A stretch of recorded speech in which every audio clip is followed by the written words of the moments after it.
ছোট বাবু পুতুল এখন রেডি হচ্ছে।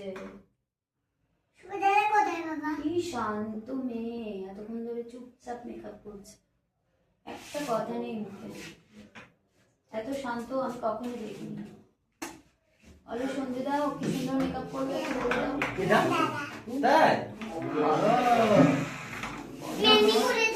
মেদিনীপুরে থাকে।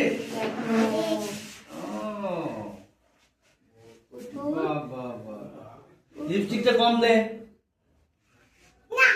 লিপস্টিক কম দে, লিপস্টিক কম দাও, কম দাও, কম দাও। দাদা বলছে লিপস্টিক কম দিতে আর আমাদের পুতুল বলছে লিপস্টিক কম দেবে।